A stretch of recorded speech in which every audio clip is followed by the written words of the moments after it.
So hey guys, this is Adarsh Gupta और आज की वीडियो में हम स्टार्ट करने जा रहे हैं अप्लाइड मैथमेटिक्स का चैप्टर नंबर 3 जिसका नाम है आपका पार्शियल फ्रैक्शन। और ये चैप्टर आपके लिए बहुत ही ज्यादा इंपॉर्टेंट इसलिए है क्योंकि इसका यूज अच्छा खासा इंटीग्रेशन में होगा। इंटीग्रेशन का है, इंटीग्रेशन आपका अप्लाइड मैथमेटिक्स सेकंड में, यानी कि जो सेकंड सेमेस्टर में आपका मैथमेटिक्स 2 आएगा उसके अंदर इसका बहुत ज्यादा यूज है। अगर आप ये नहीं कर पाते पार्शियल फ्रैक्शन का चैप्टर तो वहां पे आपको प्रॉब्लम होगी, तो इसीलिए मैंने आपको ये अवेयर कर दिया। और यहाँ पे देखो पार्शियल फ्रैक्शन जो है आपका टॉपिक बिल्कुल नया है और ये आपका क्लास 12th का टॉपिक है और इसके लिए उसमें अलग से चैप्टर नहीं है, उसमें एक टॉपिक में ही दे रखा है इसको, मतलब एक चैप्टर में ही टॉपिक की तरह दे रखा है। तो यहाँ पे मैं आपको ठीक तरीके से पूरा एक्सप्लेन करके और आपके जितने भी डाउट थे ना पूरा मैं बेसिक डाउट पूरा सॉल्व कर दूंगा इस वीडियो के लेक्चर में। तो यहाँ पे आज की वीडियो में क्या होना है, बेसिक कॉन्सेप्ट यानी कि आपके जितने भी बेसिक कॉन्सेप्ट थे आज की वीडियो में आपका खत्म कर दूंगा। उसके ऊपर जितने भी डाउट है ना मेरे ऊपर बिलीव करो, आप इसके बाद सारा कुछ कर पाओगे, पार्शियल फ्रैक्शन में कोई भी प्रॉब्लम नहीं होगी। तो आज की वीडियो में हम स्टार्ट करते हैं। आपका बेसिक कॉन्सेप्ट इतना स्ट्रॉन्ग में कर दूंगा आपका कि आप कभी भी पार्शियल फ्रैक्शन से डरेंगे नहीं, उसको सॉल्व करेंगे। राइट, सो स्टूडेंट आज हम देख लेते हैं हमारा आज का गोल क्या है। तो जैसा आप देख सकते हो आज का गोल क्या क्या है हमारा, व्हाट इज पार्शियल फ्रैक्शन पहले हम करेंगे, पार्शियल फ्रैक्शन क्या होता है, फिर उसके बाद नेक्स्ट हमारा प्रॉपर फ्रैक्शन और इम्प्रॉपर फ्रैक्शन क्या होता है, ये बहुत इंपॉर्टेंट है। प्रॉपर फ्रैक्शन को हम किस तरीके से प्रॉपर फ्रैक्शन में चेंज करेंगे। राइट, फिर नेक्स्ट आपका पार्शियल फ्रैक्शन को किस तरीके से डिकम्पोज करना है। यहां बच्चे फंसते हैं और यहां अगर आप फंसोगे तो उसके आगे सॉल्व ही नहीं होगा ये, यानी कि डिकम्पोजिशन किस तरीके से करना है, यानी कि कोई भी पार्शियल फ्रैक्शन है उसको डिकम्पोज किस तरीके से करके लाना है आपको, ये इस लेक्चर में मैं आपको बताऊंगा। और जो भी स्टूडेंट नोट्स के लिए कह रहे थे तो देखो मेरे साथ आप नोट करते हुए जाना, ठीक है। जो मैं जहां पे बोलो इंपॉर्टेंट है नोट कर लीजिए और इस चैप्टर का खत्म होते ही मैं आप लोगों के लिए एक नोट्स दे दूंगा, उस नोट्स के अकॉर्डिंग आप देख सकते हो, बिल्कुल ये लेक्चर के अकॉर्डिंग ही नोट्स होगा। तो अभी आप अपने नोट्स बनाइए। सो स्टूडेंट जैसा कि आप देख सकते हो मैंने ये पैटर्न क्यों रखा हुआ है, ये पैटर्न इसलिए रखा हुआ है क्योंकि मैं आपको सबसे पहले चाहता हूं कि व्हाट इज पार्शियल फ्रैक्शन पहले ये समझ में आ जाए। फिर जैसे आपको पार्शियल फ्रैक्शन समझ में आता है तो आपको ये पता होना चाहिए कि हमें कौन सा इम्प्रॉपर फ्रैक्शन है और कौन सा प्रॉपर फ्रैक्शन है। इन दोनों को जैसे आप पता कर लोगे तो उसके बाद आपका नेक्स्ट स्टेप होता है कि इन प्रॉपर फ्रैक्शन को आप उसको प्रॉपर फ्रैक्शन में चेंज करो, इन प्रॉपर फ्रैक्शन को प्रॉपर फ्रैक्शन में चेंज करो। तो मैंने उसका नेक्स्ट टॉपिक का नाम रखा है how to change improper fraction to proper fraction, यानी कि आप इन प्रॉपर फ्रैक्शन को प्रॉपर फ्रैक्शन में कैसे चेंज करोगे। अब आपको उसको करना होगा डिकम्पोज। राइट, तो ये आपका स्टेप्स था, उसी स्टेप्स के अकॉर्डिंग मैंने यहाँ पे सब कुछ बना रखा है। तो डरने की कोई बात नहीं, कॉपी और पेन निकालो और स्टार्ट करते हैं आज का लेक्चर। सो स्टूडेंट सबसे पहले हम स्टार्ट करते हैं पार्शियल फ्रैक्शन के डेफिनेशन से। तो जैसा कि यहाँ पे मैंने डेफिनेशन आपका नोट डाउन कर लेना, आप लिखा हुआ है मैंने। सबसे पहले क्या लिखा हुआ है, द प्रोसेस ऑफ डिकम्पोजिशन, ये वर्ड बहुत इंपॉर्टेंट है, the process of decomposition a single algebraic expression into two or more simple algebraic expression। यानी कि क्या बोला गया, अगर आप एक सिंगल algebraic expression है उसको आप डिकम्पोज करके यानी कि तोड़ के दोबारा से दो और दो से ज्यादा भी हो सकता है, आप उसको सिंपल algebraic expression में लिख रहे हैं तो इस पूरे प्रोसेस को हम क्या बोलते हैं, पार्शियल फ्रैक्शन।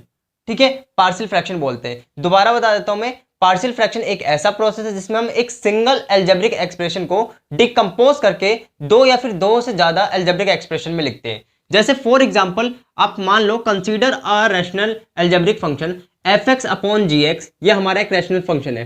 ठीक है, ये क्या हो गया आपका पार्शियल फ्रैक्शन। यहां पे आप ध्यान से देखिए, where fx and gs is polynomial, ये दोनों क्या होने चाहिए आपके, पॉलिनोमियल होने चाहिए। नेक्स्ट क्या है आपका डिग्री, डिग्री आपको ध्यान रखनी, डिग्री ऑफ fx जो ऊपर जो है हमारा उसकी डिग्री क्या होती है, हमेशा लेस देन gx होती है। यानी कि जो fx की जो डिग्री होगी, डिग्री का मतलब क्या, जो भी उसमें वेरिएबल्स होंगे, जैसे वेरिएबल्स होते हैं x y z, जो भी वेरिएबल्स है उसमें उसकी पावर क्या होनी चाहिए, हमेशा ऊपर वाले की पावर नीचे वाले से कम होनी चाहिए। जैसे मैंने लिखा x अपॉन में x प्लस 2, यहाँ पे देखो होल स्क्वायर है तो यहाँ पे इसकी पावर कितनी है, 1, यानी कि fx की पावर कितनी हो गई, 1, यानी कि fx की डिग्री 1 हो गई। और यहाँ पे नीचे जो है gx की डिग्री कितनी है, 2, तो यहाँ पे हम क्या बोल सकते हैं कि ये क्या है आपका, ये है आपका प्रॉपर फ्रैक्शन। ठीक है, मैं आगे इसके ऊपर बात करूंगा, वैसे आपको इतना मैंने बता दिया, इतना आप नोट करो। फिर उसके बाद नेक्स्ट आपका प्रॉपर फ्रैक्शन। तो प्रॉपर फ्रैक्शन क्या होता है, आपकी जो पार्शियल फ्रैक्शन में आपको दो चीजें पढ़नी है, एक तो इम्प्रॉपर फ्रैक्शन और एक प्रॉपर फ्रैक्शन। तो सबसे पहले हम बात करते हैं प्रॉपर फ्रैक्शन क्या होता है, कैसे आपको पता चलेगा। fx अपॉन gx दे रखा है तो जैसे मैंने आपको दे दिया fx अपॉन gx के फॉर्म में बहुत सारे पार्शियल फ्रैक्शन हो सकते हैं, इसमें से आपको ये बताना है कि इसमें से आपका प्रॉपर कौन सा इम्प्रॉपर कौन सा है। तो इसको ध्यान से देखिएगा, जैसे मेरे पे ये एक्सप्रेशन है, ठीक है, यहाँ पे मैंने क्या लिखा है, ये जब आपका प्रॉपर जब ही होगा, प्रॉपर फ्रैक्शन जब ही होगा और rational fraction fx upon gx, degree of fx is less than gx। अगर आपके fx की डिग्री gx से कम है तो हम उसको क्या बोलेंगे, प्रॉपर फ्रैक्शन। प्रॉपर फ्रैक्शन क्या होता है, जिसमें आपके fx की जो डिग्री है, यानी कि जो ऊपर न्यूमरेटर में जो भी आपका एक्सप्रेशन है उसकी अगर डिग्री नीचे जो डिनोमिनेटर में आपका एक्सप्रेशन है उससे कम है तो उसको हम क्या बोलते हैं, आपका proper fraction. For example this, यहाँ पे देखो इसका डिग्री क्या है आपका 1, इसकी डिग्री क्या है आपकी 2, तो इसको हम क्या बोलेंगे, ये है आपका प्रॉपर फ्रैक्शन। उसके बाद इन प्रॉपर फ्रैक्शन पे पहुंचते हैं, प्लीज आप इतना नोट करो पहले, 1 2 3। सो स्टूडेंट नेक्स्ट है हमारा इनप्रॉपर फ्रैक्शन। जैसा कि आप देख सकते हो इनप्रॉपर फ्रैक्शन क्या होता है, और रैशनल अलजेब्रिक फ्रैक्शन। उसके बाद है fx अपॉन gx। अगर हमारा कोई भी अलजेब्रिक फंक्शन इस फॉर्म में fx अपॉन gx यानी कि रैशनल के फॉर्म में, इफ डिग्री ऑफ fx यानी कि जो ऊपर आपका न्यूमरेटर में दिख रहा है इसकी अगर डिग्री, ठीक है, इक्वल भी है या फिर मोर देन है किससे, gx से, यानी कि अगर ऊपर वाले की डिग्री, न्यूमरेटर की डिग्री डिनोमिनेटर के इक्वल है या फिर उससे ज्यादा है तो हम उसको क्या बोलेंगे, इनप्रॉपर फ्रैक्शन है वो। मैं इसको आपको इसलिए पढ़ा रहा हूं क्योंकि आपको पार्शियल फ्रैक्शन में कोई भी चीज इनप्रॉपर फ्रैक्शन में दे रखी होगी, पहले आपको उसको प्रॉपर फ्रैक्शन में चेंज करना है, फिर उसको आपको डिकम्पोज करना है। तो ये प्रोसेस है आपका पूरा, तो आपको ये ध्यान से देखेंगे सारी चीजें। मैंने आपको क्या बताया, अगर आपका न्यूमरेटर की पावर, न्यूमरेटर की डिग्री अगर डिनोमिनेटर के इक्वल या फिर उससे ज्यादा है तो हम उसको क्या बोलेंगे, इनप्रॉपर फ्रैक्शन। ये आपको ध्यान रखना है। अब यहाँ पे आप देख सकते हो, फॉर एग्जाम्पल इसको देखो, ये है आपका न्यूमरेटर और ये है आपका डिनोमिनेटर। इसकी पावर कितनी है 2, इसकी पावर कितनी है 2, डिग्री इक्वल है दोनों की, इनप्रॉपर फ्रैक्शन नाम पड़ेगा इसका। इसका बताओ, इसकी पावर कितनी है, न्यूमरेटर की पावर है 3 और इसकी पावर कितनी है 2। ये क्या है आपका इनप्रॉपर फ्रैक्शन, क्योंकि ऊपर वाले की जो डिग्री है नीचे वाले से ज्यादा है, राइट। फिर नेक्स्ट इसी तरीके से आपके 4 क्वेश्चन आपको बताना है, इनमें से कौन से प्रॉपर है और कौन से इनप्रॉपर है। तो स्टार्ट करें, पहले आप खुद से करो, 1 2 3। चलो देखो यहाँ पे क्या है आपका, इसकी पावर कितनी है, न्यूमरेटर की पावर है 1 और यहाँ पे इसकी पावर कितनी है, देख सकते हो 2 है। इसकी पावर आपकी 2 हो चुकी है, क्यों, क्योंकि आप अगर इसको इससे मल्टीप्लाई भी तो कर सकते हो। इसको जब आप इससे मल्टीप्लाई करोगे तो क्या आएगा, एक्स का स्क्वायर। जैसे कि आप पता है इसको किस तरीके से मल्टीप्लाई करते हैं, तो यहाँ पे हमारा आ गया एक्स का स्क्वायर। यहाँ पे क्या है आपका एक्स। जैसे मैं आपको और सॉल्व करके दिखाता हूँ, चलो इसको हम ऐसे भी तो लिख सकते हैं, एक्स प्लस 5 अपॉन में इसको हम इससे मल्टीप्लाई करेंगे एक्स का स्क्वायर, प्लस में इसको हम इससे करेंगे तो 2x, फिर हम 1 को इससे करते हैं एक्स से तो x आ गया, फिर इस 1 को आप 2 से करोगे तो आ गया 2। तो आप यहाँ पे देख सकते हो इस फॉर्म में आ गया, यानी कि ये प्लस 5 अपॉन में यहाँ पे लिख सकते हो एक्स का स्क्वायर, 2x प्लस एक्स कितना हो गया आपका 3x प्लस में 2। तो ये बताओ क्या हुआ, देखो नीचे क्या है आपकी डिग्री कितनी है 2 है, ऊपर डिग्री कितनी है 1, ठीक है। ये क्या हो गया आपका प्रॉपर फ्रैक्शन। तो ये आपको ध्यान रखना है, इसको हम क्या बोलेंगे पहले को, ये है आपका proper fraction, right, proper fraction. Same यहाँ पे बताओ, यहाँ पे क्या है, इसकी पावर देखो कितनी है, न्यूमरेटर की पावर कितनी है 2, हाईएस्ट पावर यानी कि डिग्री 2 हो गई। और यहाँ पे देखो हाईएस्ट पावर कितनी होने वाली है, हाईएस्ट पावर देखनी है आपको। तो अगर आप इसको इससे मल्टीप्लाई करोगे तो x की पावर 4 आएगा, बाकी आप किसी से भी मल्टीप्लाई करो 4 तो आएगा नहीं। तो डिग्री इसकी कितनी हो गई 4, इसकी डिग्री कितनी है 2। तो बताओ न्यूमरेटर की डिग्री ज्यादा है ना, तो इसको हम बोलेंगे प्रॉपर फ्रैक्शन, राइट। इस तरीके से आपको चेक करना है प्रॉपर फ्रैक्शन में है या फिर नहीं है। नेक्स्ट आप देखिए, नेक्स्ट इसको अगर हम बताना चाहे प्रॉपर है या फिर इम्प्रॉपर है, तो अगर मैं इसको इससे मल्टीप्लाई करता हूं तो क्या आएगा, x की पावर 5, और इससे ज्यादा तो आपका आ नहीं पाएगा। तो जो हाईएस्ट पावर होती है उसको हम क्या बोलते हैं, डिग्री। डिग्री आपको समझ में आया, डिग्री का मतलब होता है किसी भी अलजेब्रिक एक्सप्रेशन में जो हाईएस्ट पावर होती है वेरिएबल की, उसको हम क्या बोलते हैं, डिग्री। लिख लो आप कहीं नोट करके। जैसे कि आप देख सकते हो यहाँ पे वेरिएबल की पावर कितनी है 5, इससे ज्यादा नहीं हो सकती। आप इसको करोगे x ही आएगा, तो x की पावर 5 मैक्सिमम है। यहाँ पे कितनी x की पावर 6 न्यूमरेटर में, तो न्यूमरेटर की पावर डिनोमिनेटर से ज्यादा हो गई ना, तो इनप्रॉपर फ्रैक्शन। फिर हम आगे देखते हैं, तो यहाँ पे आपका क्या, यहाँ पे देख सकते हो इसकी पावर 1 यानी कि इसकी डिग्री 1 है, न्यूमरेटर की, डिनोमिनेटर की डिग्री 1 है, इनप्रॉपर फ्रैक्शन। क्योंकि इसकी डिग्री क्या है आपकी, न्यूमरेटर की 1 है, डिनोमिनेटर की कितनी 1, और दोनों की डिग्री इक्वल भी होती है, तब भी आप उसको बोलोगे इनप्रॉपर फ्रैक्शन। मैंने आपको ये इतना इसलिए पढ़ाया क्योंकि मैं आपका बेस बना रहा हूँ। बेस बनाने का मतलब पहले मैंने आपको बताया कि पार्शियल फ्रैक्शन क्या होता है। पार्शियल फ्रैक्शन होता है जिसमें हम एक अलजेब्रिक एक्सप्रेशन को 2 और 2 से ज्यादा सिंपल अलजेब्रिक एक्सप्रेशन में तोड़ते हैं, यानी कि डिकम्पोज करते हैं। अब डिकम्पोज से आप करने जाओगे तो वहां पे आपको कुछ मुसीबत आएंगी। मुसीबत कैसी आएंगी, सबसे पहले आपको किसी भी एक्सप्रेशन को, ठीक है, किसी भी अलजेब्रिक एक्सप्रेशन को, उसको आपको सबसे पहला काम होगा कि आप उसको प्रॉपर फ्रैक्शन में लिखो। तो आपको ये तो पता होना चाहिए कौन सा प्रॉपर है कौन सा इनप्रॉपर है। तो इसीलिए मैंने आपको ये चीज बताई ताकि आप ये पहचान लो कि कौन सा प्रॉपर होगा और कौन सा इनप्रॉपर होगा। जैसी ये पकड़ में आ गई आपकी बात, जैसी ही बात आपके पकड़ में आ गई तो आपका काम हो गया। अब आपको मैं नेक्स्ट कॉन्सेप्ट पढ़ाने वाला हूं कि आप किस तरीके से आप एक इनप्रॉपर फ्रैक्शन को प्रॉपर फ्रैक्शन में चेंज करोगे। फिर उसके बाद क्या होता है, नेक्स्ट प्रोसेस डिकम्पोज करना। सो स्टूडेंट अब हम स्टार्ट करते हैं आप किस तरीके से किसी भी इनप्रॉपर फ्रैक्शन को प्रॉपर फ्रैक्शन में चेंज करोगे। सो अब हमारा जो नेक्स्ट है वो ये है कि हम किस तरीके से इन प्रॉपर फ्रैक्शन को प्रॉपर फ्रैक्शन में चेंज करेंगे। तो आप हेडिंग लगा लो अपनी, how to change improper fraction to proper fraction, यानी कि इन प्रॉपर फ्रैक्शन को हम प्रॉपर फ्रैक्शन में किस तरीके से चेंज करते हैं। तो देखो मैंने कंसीडर कर लिया मेरे पे कि इन प्रॉपर फ्रैक्शन है इस तरीके से, एफ एक्स आपका क्या है एक्स का क्यूब माइनस 3x और जी एक्स का है आपका एक्स का स्क्वायर माइनस एक्स माइनस में 2। ठीक है, इसको हमें क्या करना है आप देख सकते हो, इसकी डिग्री कितनी है बोलो, हाईएस्ट पावर कितनी है 3, इसकी कितनी है बोलो 2 है। तो ये क्या है इन प्रॉपर फ्रैक्शन, ये तो आपको प्रूफ हो गया। अब इसको आपको प्रॉपर फ्रैक्शन में चेंज करना है। तो पहला रूल, सो आप देख सकते हो यहाँ पे आपको क्या करना है, एफ एक्स को जी एक्स से डिवाइड करना है। तो मैं लिख लेता हूँ यहाँ पे है मेरा जी एक्स। ठीक है, जी एक्स की वैल्यू कितनी है देखिए, एक्स का स्क्वायर माइनस एक्स माइनस में 2, राइट। और एफ एक्स क्या आपका, एफ एक्स है एक्स का क्यूब माइनस में 3x। अब आपको इसको ध्यान रखना किस तरीके से हम करते हैं, आपको पता है क्लास 10th में आपने पढ़ा होगा। सबसे पहले हम देखेंगे यहाँ पे क्या है एक्स का स्क्वायर, यहाँ पे क्या है एक्स का क्यूब। तो हमें पता है कि एक्स का क्यूब लाने के लिए इस एक्स के स्क्वायर में मुझे एक्स से मल्टीप्लाई करना पड़ेगा। अब इस एक्स से मल्टीप्लाई करोगे तो आपको ध्यान रखना इस टू ब्रैकेट में आपको करना पड़ता है। तो यहाँ पे क्या आएगा एक्स का क्यूब, मैं यहाँ पे लिख देता हूँ एक्स का क्यूब। अगर ये नहीं आता आप सॉल्व करना आपको, तो प्लीज आप इसको देख लें पहले कहीं से, फिर उसके बाद ही सॉल्व करिएगा। तो इसको हमने इससे मल्टीप्लाई करा, एक्स का क्यूब आ गया, फिर इसको हमने इससे करा तो माइनस में एक्स का स्क्वायर, राइट। फिर हम इसको अगर मैं इससे करूंगा तो माइनस में 2x। ठीक है, वैसे मैं आपको एक बार बताता हूँ, सबसे पहले हमें क्या करना है, यहाँ पे मुझे क्या ढूंढना है, एक्स का क्यूब लाना है। तो यहाँ पे देखो क्या है मेरे पे एक्स का स्क्वायर है, तो मैं इसमें क्या करूंगा एक्स का मल्टीप्लाई, तो मैंने एक्स लिख लिया। फिर इस एक्स को आपको इस पूरे से मल्टीप्लाई कर लेना होगा, जो आएगा यहाँ लिख लो। थर्ड स्टेप में होता है आप साइन चेंज कर लो सबका। तो यहाँ प्लस में है ये, तो ये माइनस में हो गया, ये माइनस में ये प्लस में हो जाएगा, और ये माइनस में तो ये भी प्लस में। फिर ये दो सेम सेम थे, ये दोनों कट जाएंगे। यहाँ पे देखो फिर क्या बच गया, एक एक्स है यानी कि 3x है, और यहाँ पे क्या है आपका 2x। ये नहीं घट सकता ना, ये एक्स का स्क्वायर है, ये 3x प्लस में 2x, ये दोनों आपके घट सकते हैं। कितना आ जाएगा माइनस में x। ये चीज़ तो आपको समझ में आई होगी। जैसे मेरे पे देखो भाई, यहाँ पे 2x है माइनस 3x है, घटेगा क्या आएगा, माइनस में x ही तो आएगा, राइट। तो वही लिख लिया हमने। यहाँ पे क्या है प्लस में एक्स का स्क्वायर, राइट। फिर उसके बाद आपको क्या करना है, मेरे को देखो यहाँ पे क्या है एक्स का स्क्वायर है, मेरे को एक्स का स्क्वायर लेके आना है। तो मैं क्या करूंगा 1 रख दूंगा सिर्फ, क्योंकि मेरे पे एक्स का स्क्वायर है ये। अब इस 1 को आप इस पूरे से मल्टीप्लाई कर लो, तो क्या आ जाएगा बताओ, एक्स का स्क्वायर, एक्स का स्क्वायर। फिर इस 1 को इससे करोगे तो माइनस में एक्स, फिर माइनस में 2। फिर नेक्स्ट हम क्या करेंगे इस तरीके से, ये माइनस प्लस और ये प्लस, तो ये दोनों आपके कट गए, ये भी कट गया, यहाँ पे क्या बचा 2, राइट। अब यहाँ पे आपको एक चीज ध्यान रखनी है ध्यान से, कि जो नेक्स्ट में ये बच गया आपका, इसको बोलते हैं रिमाइंडर।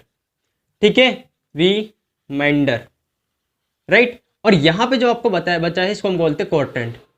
ठीक है, कोटेंट देख लेना यार, स्पेलिंग अगर गलत हो जाए तो। ये होगा आपका कोटेंट, राइट। उसके बाद आपका ये जो होता है नेक्स्ट, यहाँ पे इसको हम बोलते हैं डिवीजर, ये आपका डिवीजर। और नेक्स्ट ये जो आपका है अंदर की तरफ, इसको हम बोलते हैं डिविडेंड। ठीक है, डिविडेंड। ये आपको इतनी चीजें ध्यान रखनी है, ये डिविडेंड हो गया, ये कोटेंट है, ये रिमाइंडर है, और ये जो आपका यहाँ पे है उसको बोलते हैं हम डिवीजर, राइट। सो स्टूडेंट उसके बाद आपका नेक्स्ट प्रोसेस क्या है, देखो हमने ये चीज आपकी क्लियर कर दी, ये डिविडेंड, ये आपका हो गया कोटेंट, ये हो गया रिमाइंडर, और ये क्या आपका डिवीजर। सो स्टूडेंट इतना आपका हो गया। फिर हम नेक्स्ट करते हैं कि इन प्रॉपर फ्रैक्शन को प्रॉपर फ्रैक्शन में कैसे चेंज करना है। बस अब मैं आपको लिखने का तरीका यहाँ पे बताता हूँ, बाकी कुछ नहीं है यहाँ पे। तो एक चीज आपको एक एग्जाम्पल से समझाता हूँ मैं इस चीज को। आप यहाँ पे देखिए, जैसे मेरे पे है 7 को मान लो मैंने 2 से डिवाइड करो, तो 3 बारी में क्या आएगा 6, फिर यहाँ क्या बच गया 1। तो रिमाइंडर मेरे पे 1 है, कोटेंट 3 है, और डिविडेंड क्या है मेरे पे 7, और डिविजर क्या है 2। अब इसको मिक्स फ्रैक्शन में आपको लिखना हो तो कैसे लिखते हो, ध्यान करो। हम इसको ऐसे लिखते थे 1 ऊपर 2 नीचे और ये 3 इस तरीके से। अच्छा, फिर इसको अगर आपको चेंज करना हो दोबारा से, तो हम इसको इसमें मल्टीप्लाई 6 + 1 कितना हो गया 7/2। अब इसको, इस वाली चीज को हम ऐसे भी तो लिख सकते हैं, बात तो वही होगी, एलसीएम लो, देखो वही आंसर आएगा, 7/2 आएगा। तो हम इसको ऐसे लिख सकते हैं, यानी कि ये क्या है आपका कोटेंट प्लस में ये क्या आपका रिमाइंडर अपॉन में डिवीजर। तो बस यही चीज है, इसको आप नोट करके यहाँ पे लिख लो। तो हम इस पूरी चीज को हम ऐसे लिख सकते हैं, जब हमने इसको डिवाइड करा तो डिवाइड करी हुई चीज को हम इस तरीके से लिख सकते हैं। कैसे, देखिए कोटेंट प्लस में रिमाइंडर ऊपर आ जाएगा आपका रिमाइंडर, और आपकी जो नेक्स्ट है डिवीजर, डिवीजर कहाँ आ जाएगा नीचे की तरफ ट्रांसफर, ये हो गया आपका डिवीजर। तो यहाँ पे अगर मैं इसको फ्रैक्शन में लिखना चाहूँ, इसको हटाता हूँ मैं, नोट कर लेना आप। ठीक है, इसको कोटेंट, तो सबसे पहले मैं कोटेंट को लिख लूँ। कोटेंट क्या है आप देखिए यहाँ पे कोटेंट है x + 1, तो ये आ गया x + 1, राइट। फिर नेक्स्ट आपका क्या है प्लस में रिमाइंडर, तो यहाँ लिखती है प्लस, रिमाइंडर क्या है आपका 2, तो 2 यहाँ पे आ गया। अब इसके नीचे पूरा क्या आएगा डिवीजर, डिवीजर क्या है ये रहा आपका x का स्क्वायर माइनस में x माइनस में 2। तो ये देखिए ये आपका आ गया प्रॉपर फ्रैक्शन में, यानी कि इन प्रॉपर फ्रैक्शन को प्रॉपर फ्रैक्शन में चेंज करने का तरीका क्या है, ये है कि आप पहले दोनों को डिवाइड करिए, फिर उसको इस फॉर्म में लाके लिख दीजिए quotient plus remainder upon divisor. Most important topic है, सबसे इंपॉर्टेंट टॉपिक मैंने आपको बताया। इस तरीके से हम इन प्रॉपर फ्रैक्शन को प्रॉपर में चेंज करेंगे। तो यहाँ पे मेरे को कोटेंट क्या था, ये था, प्लस रिमाइंडर क्या है मेरे पे 2 रख दिया, फिर मेरे पे डिवीजर क्या है आपका, डिवीजर था वो रख दिया। ये पूरा आपका चेंज हो चुका है इन प्रॉपर से, ये था आपका इन प्रॉपर फ्रैक्शन से, पूरा चेंज कर दिया मैंने प्रॉपर फ्रैक्शन में। इस तरीके से आपको वर्क करना है, राइट। तो आप ये भी सीख गए हो कि किस तरीके से हम ये चेंज करते हैं। तो प्लीज पहले आप इसको नोट करोगे 1 2 3। तो आप यहाँ पे देख सकते हो मैंने आपको पूरा सिखा दिया कि आप किस तरीके से इन प्रॉपर फ्रैक्शन को प्रॉपर में चेंज करोगे। अब हम सीखते हैं कि आप किस तरीके से इनको डिकम्पोज करोगे। सो स्टूडेंट, नेक्स्ट हमारा जो टॉपिक है वो है आपका डिकम्पोजिशन ऑफ पार्शियल फ्रैक्शन, यानी कि आप पार्शियल फ्रैक्शन को किस तरीके से डिकम्पोज करोगे। अगर आपने ये सीख लिया डिकम्पोज करना, तो आपका आधा काम हो चुका है चैप्टर में, क्योंकि यही करना नहीं आता बहुत स्टूडेंट को। ग्रेट। तो देखो हम सबसे पहले स्टार्ट करते हैं, और इसको स्टार्ट करने से पहले मैं आपसे ये कहना चाहूंगा कि प्लीज कॉपी और पेन निकालो और नोट करना स्टार्ट करना, क्योंकि यहीं पे आपका 25% से ज्यादा काम हो जाएगा अगर आप ये सीख गए तो। सबसे पहले आपका क्या है, यहाँ पे आप देख सकते हो मैंने 3 कॉलम बना रखे हैं। पहले कॉलम में मैंने क्या लिखा हुआ, फैक्टर्स, और उसके बाद है आपके कुछ यहाँ पे एग्जाम्पल्स, और बीच में आपके फंक्शंस, राइट। उससे पहले आपको ध्यान रखना है यहाँ पे जितनी भी चीजें कैपिटल ए सी, ठीक है, यहाँ पे small A B C D, ये जितने भी आपके कांस्टेंट होंगे, और यहाँ पे जो x है वो आपका वेरिएबल है। अगर आपके x की पावर 1 है तो हम इसको क्या बोलेंगे, लीनियर, और अगर x मैक्सिमम पावर 2 है तो उसको हम क्या बोलेंगे, क्वाड्रेटिक। ग्रेट। अब यहाँ पे आपको बड़े बड़े ध्यान से देखना है। जैसे मेरे पे ये फंक्शन है, सबसे पहले आप फंक्शन का नाम सुनिए। ये देखिए फैक्टर है मेरा। अगर फैक्टर मेरा डिस्टिंक्ट लीनियर है, यानी कि अगर मेरा फैक्टर लीनियर हुआ, लीनियर कैसे हुआ, अगर x की पावर वहां पे 1 है, जैसे आप देख सकते हो, तो इसको हमें सॉल्व करने का क्या तरीका है, इसको हमें सॉल्व करने का तरीका है, जैसे आप इस एग्जाम्पल को देखिए। इस एग्जाम्पल के थ्रू आप देख सकते हो इस फॉर्म में ये ax प्लस सी अपॉन में ax प्लस बी, फिर यहाँ पे cx प्लस डी। इसको आप समझो पहले। तो देखो x ऊपर क्या है हमारा, इस फॉर्म में है कि नहीं है, देखो ऊपर क्या है ax प्लस सी, मैंने आपको एग्जाम्पल दिया। यहाँ पे क्या लिखा है 1, 1 तो है ना, ये तो c हो गया, c क्या मतलब कॉन्स्टेंट। यहाँ पे क्या है x, x की जगह कुछ नहीं है तो 0 है भाई, है लिख सकते हैं ना, x की जगह कुछ नहीं है तो 0 है। फिर नीचे देखो, नीचे क्या है, नीचे आपका क्या होना चाहिए था, यहाँ पे ax प्लस बी, तो यहाँ पे देखो ये लिखा हुआ है हमारा x प्लस 2, फिर नेक्स्ट क्या है हमारा x प्लस 1, और यहाँ पे आप देख लो कि इस फॉर्म में आ रहा है कि नहीं आ रहा। x के बगल में क्या है आपका 1 प्लस b, और यहाँ पे देखो x के बगल में क्या है आपका 1, यानी कि ये हो गया आपका cx, और यहाँ पे क्या है प्लस d, d की जगह क्या हो गया आपका 1। तो ये जो है आपका इस टाइप का जो भी होता है हमारा फंक्शन, उसको हम क्या बोलते हैं, डिस्टिंक्ट लीनियर। अब इसको सॉल्व करने का यानी कि डिकम्पोज करने का क्या तरीका है, डिकम्पोज करने का तरीका है इसके नीचे तो हम लिख लेंगे a, यानी कि इसके ऊपर हम लिख लेंगे a upon x minus 2, plus में इसके ऊपर हम क्या लिख लेंगे, b अपॉन में x प्लस 1, राइट। फिर यहाँ पे आप देख सकते हो अगला है हमारा फैक्टर, वो है आपका डिस्टिंक्ट क्वाड्रेटिक। डिस्टिंक्ट क्वाड्रेटिक में क्या होता है आप देख सकते हो ax प्लस बी अपॉन में ax का स्क्वायर प्लस bx प्लस सी, यानी कि अगर आपको इस फॉर्म में मिल रहा है, यहाँ पे आप देख सकते हो सबसे मैक्सिमम पावर कितनी है, 2 है, तो एक ऐसा क्वाड्रेटिक है। अगर आप इसको सॉल्व कर पा रहे हो, नीचे वाले क्वाड्रेटिक इक्वेशन को सॉल्व कर पा रहे हो, तो हम उसको बोलेंगे डिस्टिंक्ट क्वाड्रेटिक। जैसे अगर आप नीचे वाले क्वाड्रेटिक इक्वेशन को सॉल्व कर पा रहे हो तो उसको बोलेंगे डिस्टिंक्ट क्वाड्रेटिक। ये आपको आना चाहिए। अगर आपने इसको सॉल्व कर लिया, सॉल्व करने पे इस तरीके से आपके 2 आंसर आ गए। जैसे आप देख सकते हो इसका एग्जाम्पल मैंने ले रखा है, यहाँ पे देखिए ये था ax प्लस बी, तो इसकी जगह 2x प्लस 3, फिर नीचे क्या है आपका ax का स्क्वायर प्लस bx प्लस सी, तो यहाँ पे है आपका x का स्क्वायर प्लस 5x प्लस 6। अब अगर आप नीचे वाले को सॉल्व कर दिया तो आप इस तरीके से लिख सकते हो 2 फैक्टर x प्लस 3 और x प्लस 2, राइट। अब इतना लिख लेने के बाद आपको क्या करना है, ऊपर क्या है, देखो इसके ऊपर क्या आ जाएगा a और इसके ऊपर क्या आ जाएगा b। अगर ये लीनियर हो गया, देखो दोबारा लीनियर हो गया ना, 1 इसकी पावर कितनी है 1, तो ऊपर लिखोगे a और इसके ऊपर b, और इन दोनों को आप एडअप कर दोगे तो ये आपका पूरा डिकम्पोज हो गया, राइट। तो इसीलिए इसका नाम पड़ा, क्योंकि हम नीचे वाले को क्या कर पाते हैं, नीचे वाले को अगर हम सॉल्व कर पा रहे हैं, उसका सोल्यूशन निकाल पा रहे हैं, तो उसको हम बोलेंगे डिस्टिंक्ट क्वाड्रेटिक। और अगर हम नीचे वाले का देखो, नीचे जो है हमारा क्वाड्रेटिक इक्वेशन, इसको अगर आप सॉल्व नहीं कर पा रहे, यानी कि अगर आप इसके 2 फैक्टर नहीं निकाल पा रहे हो, तो उसको बोलेंगे हम इरिड्यूसिबल क्वाड्रेटिक। देखिए क्वाड्रेटिक तो ऊपर वाला भी था, नीचे वाला भी था, इसको हमने डिस्टिंक्ट इसलिए बोला क्योंकि हम इसके फैक्टर निकाल पा रहे हैं। यानी कि फैक्टर निकालने का मतलब है इस पूरी चीज को हम ऐसे लिख पा रहे हैं, x plus 3 x plus 2 multiply करोगे यही आ जाएगा। तो वही चीज है, अगर हम ऐसे लिख पाएंगे तो उसको बोलेंगे डिस्टिंक्ट क्वाड्रेटिक। और अगर हम इसको इस फॉर्म में, यानी कि 2 इस तरीके से फैक्टर नहीं निकाल सकते, तो हम इसको क्या बोलेंगे, इसको हम क्या बोलेंगे, इरिड्यूसिबल क्वाड्रेटिक। और इसको आपको किस तरीके से सॉल्व करना है, तो इसको आपको इस तरीके से, अगर हम एग्जांपल लूँ तो ये आपका 2x प्लस 5 अपॉन में एक्स का स्क्वायर प्लस 7x प्लस 3। इसको आपको सॉल्व करने के लिए हम इसको लिख सकते हैं इसके ऊपर क्या, ax प्लस बी अपॉन में एक्स का square plus 7x plus 3, right. इसको हम इस तरीके से लिख लेंगे। किसी भी क्वाड्रेटिक अगर सॉल्व नहीं होता तो आप ऐसे लिखोगे ax प्लस बी अपॉन में इस तरीके से, राइट। सो स्टूडेंट जो हमारा नेक्स्ट है वो नेक्स्ट है हमारा इरिड्यूसिबल क्वाड्रेटिक प्लस में डिस्टिंक्ट लीनियर, यानी कि इसमें इरिड्यूसिबल आपका एक क्वाड्रेटिक भी होगा और साथ में एक लीनियर भी होगा। जैसे आप यहाँ पे देख सकते हो ये है आपका क्वाड्रेटिक और ये क्या है आपका लीनियर। तो इसको अगर आप सोल्व करना है तो मान लो ये इरिड्यूसिबल, इसके फैक्टर हम दो नहीं निकाल पाएंगे, तो इसको हम किस तरीके से करना है, जैसे आप एग्जांपल में देख सकते हो 5, ये क्या x की पावर 1 एक्स का स्क्वायर प्लस x प्लस 1। तो इसको हमें किस तरीके से सॉल्व करना है, हम लिख लेंगे a अपॉन में x plus b x plus c upon में एक्स का square plus x plus 1, right. तो ये आपका सॉल्व करने का तरीका हो गया। जैसे मुझे पता है कि हम इसको सॉल्व नहीं कर पा रहे हैं तो इसको क्या लिखेंगे, B x plus c upon में एक्स का स्क्वायर प्लस एक्स प्लस 1, और यहाँ पे क्या है आपका ए अपॉन में एक्स। फिर नेक्स्ट हमारा क्या है, नेक्स्ट आपका रिपीटिंग लीनियर, यानी कि ये जो लीनियर था नीचे देखिए एक्स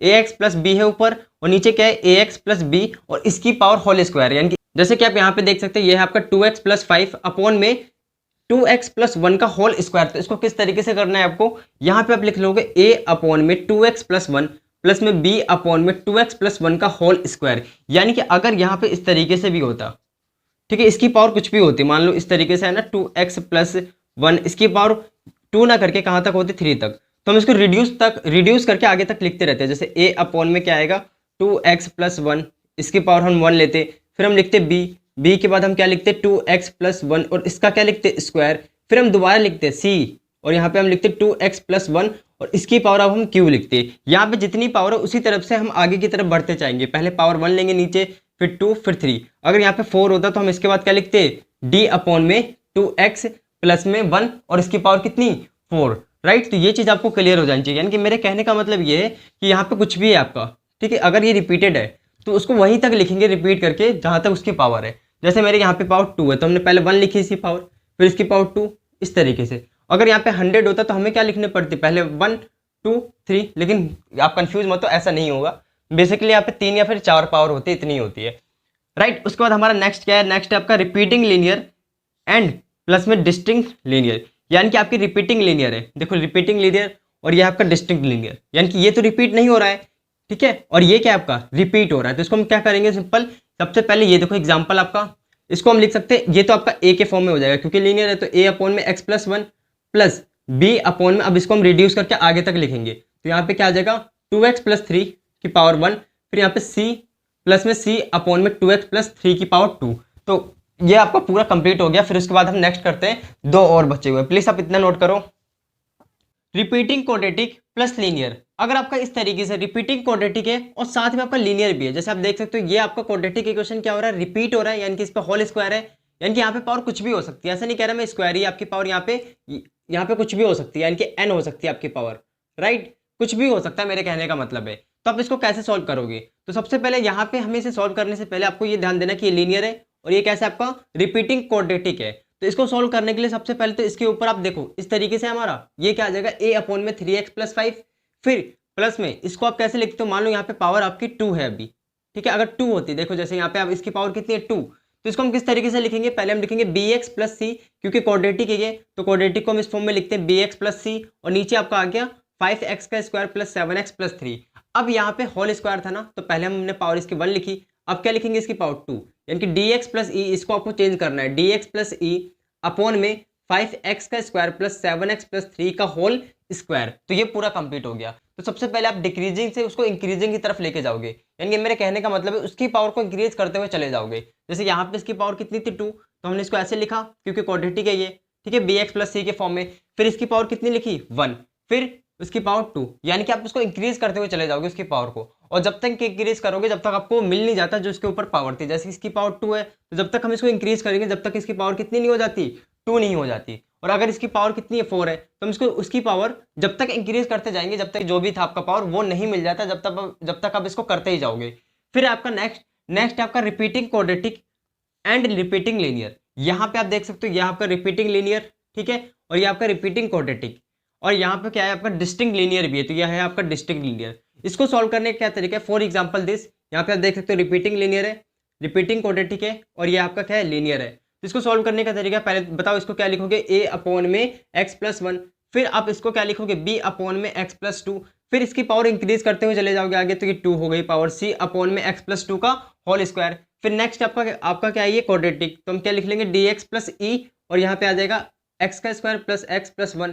फिर इसकी पावर आप इंक्रीज कर दोगे नीचे तो ये हो जाएगा fx प्लस g अपॉन में x का स्क्वायर प्लस x प्लस 1 की पावर होल स्क्वायर। यानी कि इस तरीके से हमने इसको तोड़ दिया। तो ये तोड़ना आपको आना चाहिए। बेसिकली इसको हम क्या बोलते हैं, डिकम्पोजिशन, यानी कि पार्शियल फ्रैक्शन को आप किस तरीके से डिकम्पोज करेंगे ये आपको ध्यान रखना है। हम इस तरीके से डिकम्पोज करते हैं। सबसे पहले आपको ध्यान रखना है अगर कोई भी आपका रिपीटिंग है तो रिपीटिंग में क्या होता है, हम उसको जब तक आगे तक बढ़ाते जाएंगे जब तक वो पावर हमें मिल नहीं जाती, राइट। और आपको इसको अल्फाबेट को चेंज करते रहना है। जैसे कि ये फॉर्मेट है आपका, ये जो है आपका क्वाड्रेटिक इक्वेशन, इसका फॉर्मेट क्या है bx प्लस ई, जैसे मैंने आपको बताया था bx प्लस सी, यानी कि यहाँ पे आपको चेंज करते जाना है। जैसे इसकी पावर 1 थी तो हमने dx प्लस ई ले लिया, तो अब क्या लेंगे अगली वाली में fx प्लस जी, ठीक है। तो आपको उसको चेंज करते जाना है, राइट। तो ये हमारा पूरा लेक्चर था और सो स्टूडेंट यहीं पे हमारा लेक्चर कंप्लीट होता है। अब हम नेक्स्ट लेक्चर में देखने वाले हैं हम किस तरीके से किसी भी पार्शियल फ्रैक्शन को सॉल्व करेंगे और आपको सॉल्व करते टाइम कौन कौन से स्टेप्स को ध्यान में रखना है, राइट। तो इसी के साथ हम मिलते हैं अपने नेक्स्ट वीडियो में। तब तक के लिए पढ़ाई करते रहिए। All the very best.